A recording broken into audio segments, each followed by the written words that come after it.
우리나라는 삼면이 바다로 둘러싸인 반도국가입니다.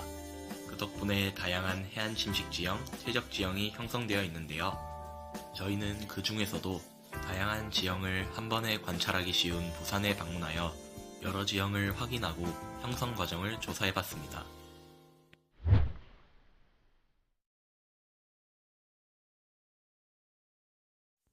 부산은 대표적인 바다를 접하고 있는 도시입니다.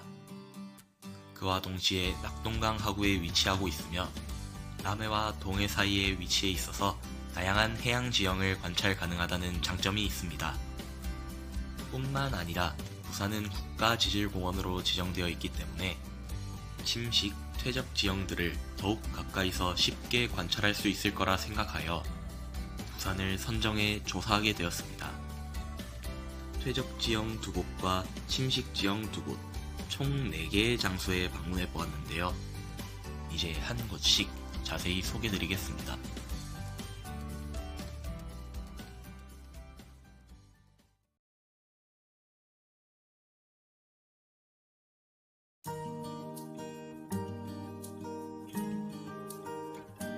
가장 먼저 소개시켜드릴 장소는 퇴적지형 중 하나인 삼각주와 울타리섬입니다. 낙동강 하구에 위치해 있으며 이곳에서 다양한 지형과 생물을 관찰할 수 있습니다. 이곳에서 관찰할 수 있는 지형으로는 해빈, 사구, 벌판, 상부 염습지, 하부 염습지, 육지와 울타리섬 사이에 형성되는 석호 등이 있습니다. 이곳에는 과거에 사람들이 살기도 했었지만 1959년 4.25 태풍이 지나간 이후로 더 이상 거주하는 사람은 없다고 합니다. 여기서는 총 8개 정도의 퇴적으로 형성된 섬을 관찰할 수 있는데요. 먼저 남해바다 쪽에 위치한 도요든, 백합든, 장자도, 신자도, 진우도와 그 위쪽에 위치한 대마등, 그리고 낙동강 하구뚝 방향에 위치한 맹금머리 등과 을숙도를 볼 수 있습니다. 이렇게 형성된 모래톱과 염습지에서는 다양한 생물을 관찰할 수 있는데요. 이곳들은 생태경관 보존지역, 습지보호구역, 비행안전구역 등으로 지정된 장소라서 허가 없이는 들어갈 수 없습니다. 그렇기 때문에 아쉽게도 멀리서 관찰할 수밖에 없었습니다.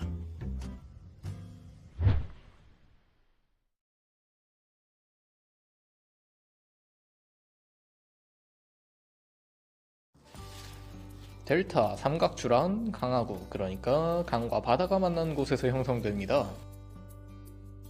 강에서 지속적으로 유입되는 퇴적물의 양이 연안류가 분산시키는 퇴적물의 양보다 많을 때 이렇게 델타가 형성되는데요.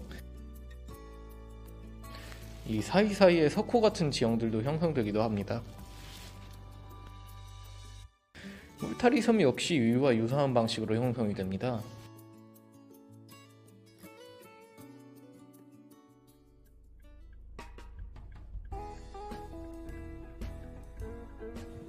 두 번째로 소개해드릴 곳 역시 퇴적 지형을 관찰할 수 있는 오른대와 다대포 해수욕장입니다. 이곳에서는 모래사장과 연안습지, 갯벌을 동시에 볼 수 있다는 특이점이 있습니다. 그 덕분에 이곳에서는 다양한 생물들을 쉽게 관찰할 수 있죠.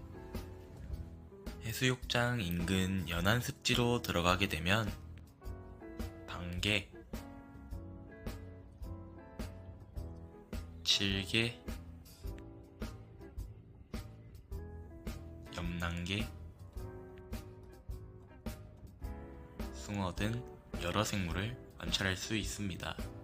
연안습지에서는 갯벌을 볼 수 있었다면 해수욕장에서는 고운 모래지형을 관찰할 수 있습니다. 해수욕장 서쪽에서는 앞서 소개했던 도요등과 같은 퇴적지형들을 육안으로 관찰할 수 있습니다. 그런데 놀랍게도 모룬대는 과거 16세기까지만 해도 모룬도라고 불리는 섬이었다고 합니다.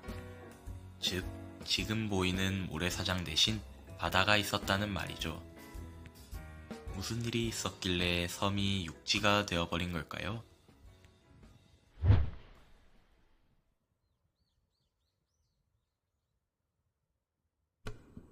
육계사주란 외딴 바위나 섬을 육지와 연결하는 대표적인 퇴적 지형입니다. 강에서 지속적으로 유입된 퇴적물이 점차 육지와 섬 사이를 메워나가게 되는데, 이때 섬은 육지와 이어져 육계도가 되고 육지와 섬 사이를 연결하는 이 부분이 육계사주가 됩니다. 우른대와 다대포 해수욕장 역시 이렇게 형성되었습니다.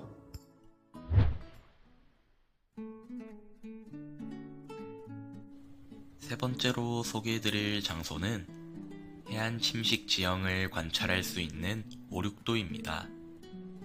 이곳에서는 가파른 해안 절벽과 파도의 침식에 의한 파식대, 해식동물 등 다양한 해안 침식 지형을 관찰할 수 있습니다. 물론 오륙도 주변에서도 이런 해안 침식 지형을 관찰할 수 있습니다. 오륙도는 이쪽에서 바라보면 섬이 2개인 것처럼 보이지만 사실 6개의 섬으로 이루어져 있다고 합니다. 그래서 썰물일 때는 섬이 5개로 보이고 밀물에는 섬이 6개로 보인다 하여 오륙도라는 이름이 붙었다 합니다.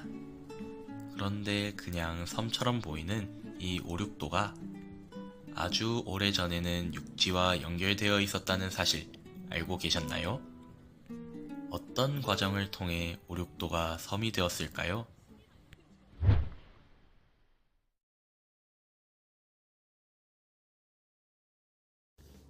외딴 바위는 대표적인 침식 해안 지형 중 하나입니다.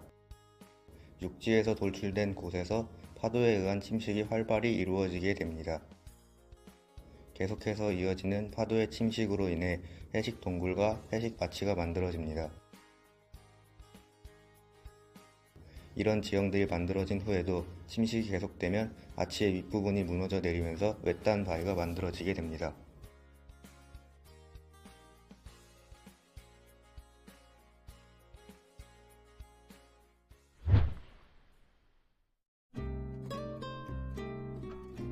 마지막으로 살펴볼 장소는 생각보다 인적이 드문 곳에 위치해 있습니다. 바로 이기대에 위치한 해식동굴입니다.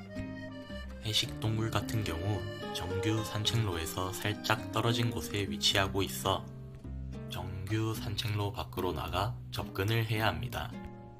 촬영 당일 강풍주의보가 내려져 있었기 때문에 안전지도원 분께 출입 가능 여부를 확인한 후 들어가 봤습니다. 해변과 절벽을 따라 걷다 보면 이렇게 해식동굴에 도착할 수 있습니다. 이쪽 사이로 쭉 걸어 들어가면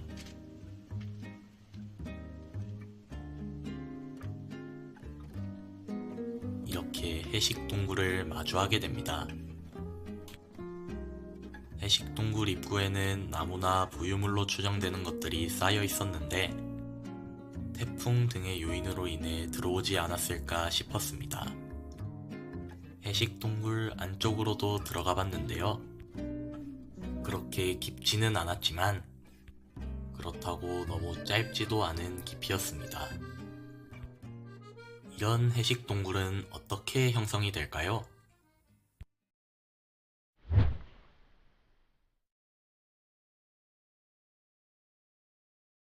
해식동굴은 파도의 침식 작용으로 인해 형성됩니다. 해안가에 있는 가파른 절벽에 약한 부분이나 틈에 지속적으로 파도가 부딪히다 보면 이렇게 동굴이 형성됩니다. 그런데 이기대에 위치한 해식동굴처럼 육지에 드러나 있는 해식동굴의 경우는 어떻게 만들어질까요? 파도에 의해 해식동굴이 만들어진 이후 땅이 이런 식으로 융기하게 되면서 해식동굴이 육지에 노출되게 됩니다. 이기대 해식동굴 역시 이와 같은 과정을 통해 형성되었습니다.